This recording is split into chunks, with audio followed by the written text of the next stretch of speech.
बात करेंगे roll back की। यह शब्द बहुत सालों से आपने सुना नहीं होगा। आरक्षण की, दलित और पिछड़े वर्ग की, इस वोट बैंक की राजनीति की, विधानसभा चुनाव की और मौजूदा राजनीति के सूरत हाल की। आज देश भर में आरक्षण को लेकर बंद का आह्वान किया था, ऐलान किया था विपक्ष ने। उसका असर भी दिखा, लेकिन इसके पीछे की राजनीति खंगालने की जरूरत भी है और इसमें रोल बैक आ जाता है कहीं ना कहीं। आपको ध्यान होगा, मैंने रविवार को कार्यक्रम किया था। कार्यक्रम था लैटरल एंट्री, 45 सीटें, संयुक्त सचिव, निदेशक और उप सचिव पदों के लिए जो सीधी नियुक्ति, यूपीएससी ने विज्ञापन दिया। और ये जो 45 एंट्री होनी थी, इसमें आरक्षण की कोई दरकार नहीं। इसको लेकर सवाल उठे, विपक्ष ने हंगामा मचाया कि संघ लोक सेवा आयोग राष्ट्रीय स्वयंसेवक संघ बन गया है, आरक्षण विरोधी हो गई है। बीजेपी नागपुरिया मॉडल बता दिया इसे। लालू प्रसाद यादव ने 2 अक्टूबर को आंदोलन का ऐलान कर दिया था। अखिलेश यादव ने, बीजेपी का असल चेहरा सामने आ गया। यह बात और है, 2018 से यह कानून था। 63 नियुक्तियां पहले हो चुकी थी। कांग्रेस को, विपक्ष को तब कोई फर्क नहीं पड़ा, कोई हल्ला नहीं काटा। पर राजनीति में टाइमिंग बड़ी एसेंशियल हो जाती है, बड़ी अहमियत रखती है। उससे ही एक दिन पहले दरअसल इलाहाबाद हाई कोर्ट की लखनऊ बेंच का एक फैसला आया था, जिसमें उत्तर प्रदेश में 69,000 सहायक शिक्षक जो भर्ती हुए थे और उस भर्ती में छात्र 4.5 साल से आंदोलित थे कि उनकी उस 19,000 सीटें जो दरअसल दलितों को और पिछड़ों को मिलनी चाहिए थी, वो मार ली गई है। नई मेरिट लिस्ट जारी करने का आदेश दे दिया, पुरानी मेरिट लिस्ट को खारिज कर दिया इलाहाबाद हाई कोर्ट की लखनऊ बेंच ने। तो आरक्षण पर सरकार जहां गिर रही थी, उस पर तालियां बजाई खुद केशव प्रसाद मौर्य ने कि अब इंसाफ मिलेगा दलितों को और पिछड़ों को। अरे फैसला सरकार का था, वो इम्तिहान कराए थे यूपी सरकार ने, योगी सरकार ने, जिस सरकार में वो खुद उप मुख्यमंत्री हैं। तो आरक्षण फिर से एक बड़ा मुद्दा बनता दिख रहा है, जो लोकसभा चुनाव में बनाने की कोशिश की थी और डिविडेंड्स भी मिले थे विपक्ष को कि ये 400 पार का नारा, ये संविधान को बदल देंगे, आरक्षण की व्यवस्था खत्म कर देंगे। तो इसीलिए प्रधानमंत्री मोदी को सीधे इंटरवीन करना पड़ा और प्रधानमंत्री मोदी के आदेश पर, यह मैं नहीं, जितेंद्र सिंह जो संबंधित मंत्री हैं, उन्होंने कहा, प्रधानमंत्री ने कहा आरक्षण के साथ कोई छेड़छाड़ नहीं होनी चाहिए। तो भाई ये तो 6 साल पहले की थी आपने। और ये विज्ञापन क्यों आया? क्या सरकार को left hand doesn't know what the right hand is doing? पर यह भी राजनीति का एक पहलू है। कई बार चीजें उल्टी ही पड़ती हुई दिखाई देती हैं। अच्छी मंशा भी हो, भाई विशेषज्ञ आने चाहिए, उसमें कोई बड़ी दिक्कत की बात नहीं है। पर इसमें अब देखिए, सरकार दबाव में आई ना, 2 ही दिन के अंदर आपको फैसला पलटना पड़ गया। और ये 10 साल में कभी नहीं हुआ था। और ये बात सिर्फ आरक्षण को लेकर, लैटरल एंट्री को लेकर नहीं, अग्निवीर पर भी बवाल कटा बजट सत्र में और सरकार को आनन फानन में यह आश्वासन, भरोसा देते हुए दिखाई देना पड़ा। और तमाम बीजेपी शासित जो राज्य हैं, वो 10-10% कोटे की बात करने लगे। उससे पहले इंडेक्सेशन, महंगाई दर जो प्रॉपर्टी में पहले आंकी जाती थी और टैक्स की इंप्लीकेशंस होती थी, इंडेक्सेशन को निर्मला सीतारमण ने खत्म किया और आवाज अंदर से ही उठी। नितिन गडकरी ने कहा, भैया ये क्या कर रहे हो, आम आदमी पिस जाएगा। वो सपनों का घर बनाता है, उसकी कीमत भी आंकता रहता है, उसको तो झटका लगेगा, 60-70 लाख रुपए का टैक्स देना पड़ेगा। तो वो फैसला भी वापस लेना पड़ा। उससे पहले ब्रॉडकास्ट बिल, इसका मसौदा 10 नवंबर 2023 को पिछली सरकार में 17वीं लोकसभा जब थी, तब मसौदा सार्वजनिक भी कर दिया गया था। लेकिन सूचना और प्रसारण मंत्रालय ने यह वापस ले लिया। ब्रॉडकास्ट बिल, इसमें यूट्यूबर्स जो थे, सोशल मीडिया वालों की दिल की धड़कनें बढ़ी हुई थी कि ये तो हमसे भी सारे सवाल जवाब मांगे जाएंगे, कोई भी अदालत में हमारे खिलाफ कोई मामला दर्ज कर सकता है। और आजकल broadcast media, main stream media और सोशल मीडिया में भी जबरदस्त टक्कर चल रही है, भरोसे को लेकर, विश्वसनीयता को लेकर। पूरी जिम्मेदारी से मैं ये बात कह रहा हूं, मैं ब्रॉडकास्ट मीडिया का हिस्सा हूं और मैं ये गर्व से कहता हूं।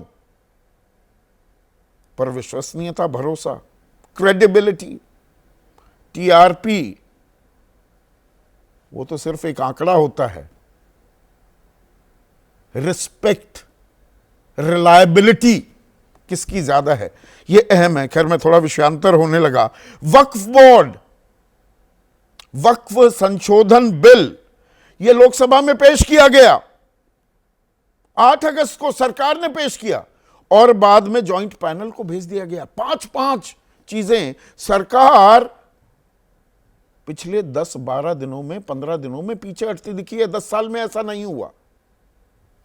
इसमें दरअसल कहानी क्या राजनीति की छुपी हुई है, मौजूदा सूरत हाल। एनडीए 3.0 सरकार बनी है, यह मोदी 3.0 नहीं है। पर क्या सरकार यह भी दिखाना चाहती है, खास बीजेपी, खास प्रधानमंत्री नरेंद्र मोदी और बीजेपी के मुख्य रणनीतिकार, उनके चाणक्य अमित शाह, की we are totally in control. और उस कंट्रोल के लिए जो नतीजे आए वो तो आ गए। 370 पार नहीं हुई बीजेपी, एनडीए 400 पार नहीं हुआ, बीजेपी 240 पर सिमटी। पर 240 लगातार तीसरी बार प्रधानमंत्री बने नरेंद्र मोदी, इस बात को नजरअंदाज नहीं किया जा सकता। कांग्रेस ट्रिपल डिजिट्स में नहीं आ पाई, पर they are punching way above their weight और सरकार को भी रिस्पॉन्ड करना पड़ रहा है। और ऐसे में अब अग्नि परीक्षा 4 राज्यों में होने वाले विधानसभा चुनाव पर आकर अटक जाती है क्या? जम्मू कश्मीर, झारखंड, महाराष्ट्र और हरियाणा, और इसमें महाराष्ट्र और हरियाणा राजनीतिक लिहाज से ज्यादा अहम हो जाते हैं क्या? और यहीं पर आरक्षण की गूंज कितनी है, नफा और नुकसान वहां पर अटका हुआ है क्या? और उसके अंदर दलित और पिछड़ा वोट बैंक साधने की एक लड़ाई भी हो रही है क्या? खेल वहां आकर अटक गया है क्या? बीजेपी ने एक सतरंगी, एक रेनबो कोएलिशन बनाई थी, कदमताल हो रही थी कमंडल की और मंडल की, जातियां गौण होती दिखी थी, वर्गीकरण खत्म होता दिखा था, हिंदू हिंदू बन गया तो एक कमंडल, और मंडल की रिप्रेजेंटेशन भी साथ में जोड़ दी तो एक घालमेल, एक कॉकटेल बनाने में कामयाब हो गई थी क्या बीजेपी? और उसमें सेंधमारी करता दिखा है क्या इंडिया? और उसी से कुछ असमंजस में बीजेपी आती दिख रही है।